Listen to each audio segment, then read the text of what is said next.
Zdravím vás.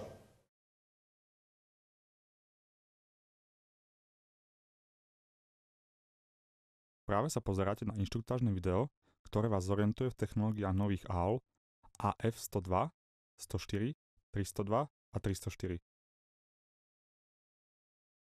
Osvetlenie ovládame kontrolným panelom, ktorý sa nachádza pri vstupných dverách. Tlačidlom ZAP zapneme hlavný režim osvetlenia.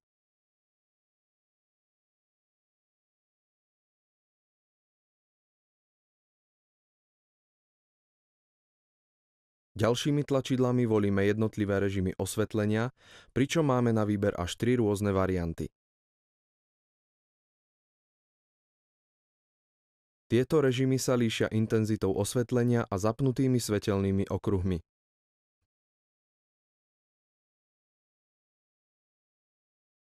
Posledný režim je vďaka najnižšej intenzite osvetlenia vhodný najmä na prisvetlenie počas prezentácií z dataprojektora.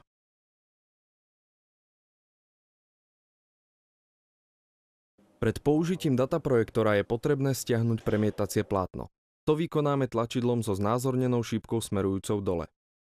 Keď je plátno spustené, zapneme dataprojektor pomocou diaľkového ovládača s nápisom Panasonic. Na diaľkovom ovládači používajte iba dve červené tlačidlá.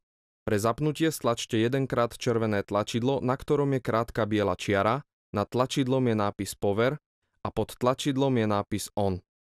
Po chvíli sa dataprojektor rozsvieti.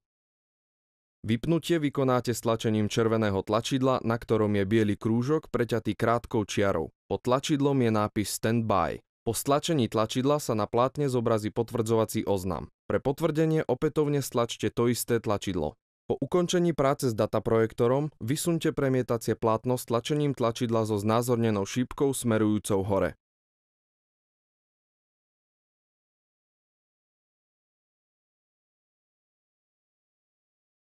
Pre zapnutie mikrofónov prepnite čierny prepínač umiestnený na nohe mikrofónu z polohy Off do polohy On.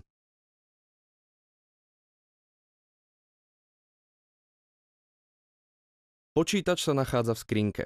Pre jeho zapnutie je potrebné stlačiť tlačidlo umiestnené v dolnej časti predného panelu. Po stlačení sa rozsvieti na modro. Pre ovládanie počítača môžete použiť klasickú myšku, klávesnicu, bezdrôtovú myš na tablete, pero s tabletom alebo dotykovú obrazovku. Po obrazovke píšte jedine čistými prstami a nepoužívajte žiadne iné predmety.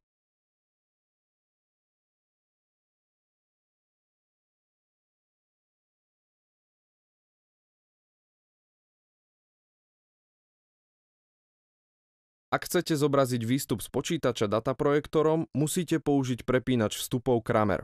Zapnutie vykonáte tlačidlom v jeho ľavej časti. Po zapnutí sa tlačidlo rozsvieti na zeleno. Vstup prepnete bielym tlačidlom označeným číslom 1.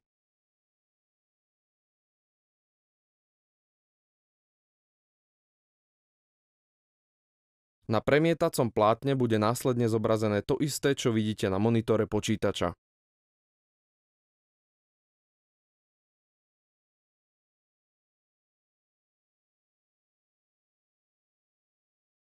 Pre zapnutie DVD prehrávača stlačíme tlačidlo On v ľavej časti prehrávača. Po chvíli prehrávač vypíše text Welcome a následne Loading.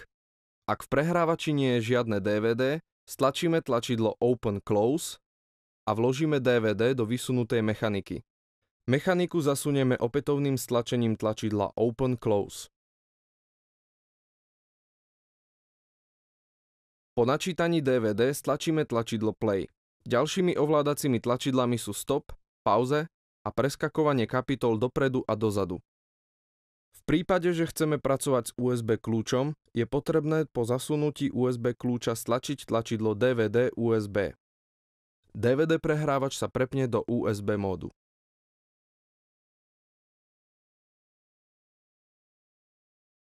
DVD prehrávač vypneme podržaním tlačidla On. Ak chcete zobraziť výstup z DVD prehrávača dataprojektorom, musíte použiť prepínač vstupov Kramer. Vstup prepnete bielym tlačidlom označeným číslom 2.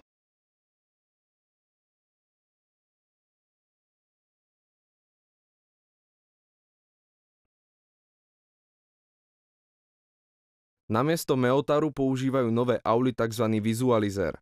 Keďže ide o citlivý fotoprístroj, musí byť chránený a preto je potrebné ho po použití opäť zakryť.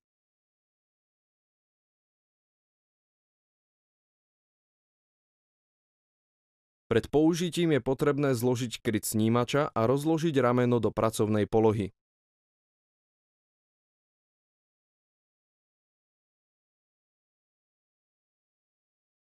Zapnutie vykonáme tlačidlom Power umiestneným v ľavom hornom rohu vizualizéra.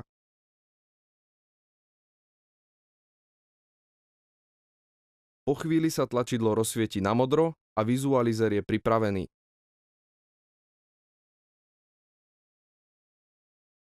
Pre zobrazenie výstupu z vizualizéra dataprojektorom musíte použiť prepínač vstupov Kramer. Vstup prepnete bielym tlačidlom označeným číslom 3.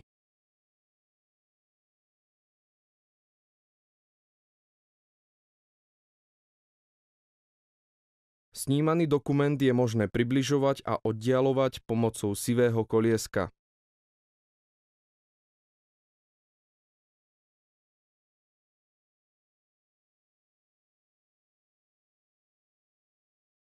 Ak je po priblížení dokument rozostrený, zaostrime ho tlačidlom Autofocus.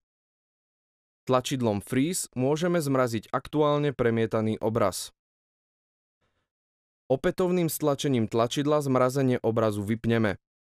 Zobrazovaný obraz môžeme otáčať o 90 stupňov pomocou tlačidla Rotate.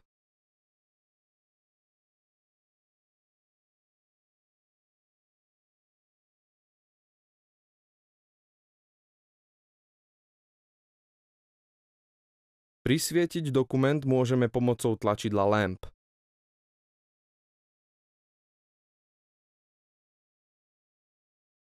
Pomocou vizualizéra môžeme pripojiť notebook prostredníctvom VGA konektora a audio konektora. Pri pripojení notebooku je potrebné prepnúť tlačidlo Source z polohy Kamera do polohy PC. Po tomto prepnutí zobrazuje dataprojektor na premietacom plátne obraz z notebooku. Technológie v nových aulách sa vám môžu zdať zložité na používanie. Sú tu však preto, aby vám zjednodušili vašu prácu. Veríme, že tento návod vám bude nápomocný.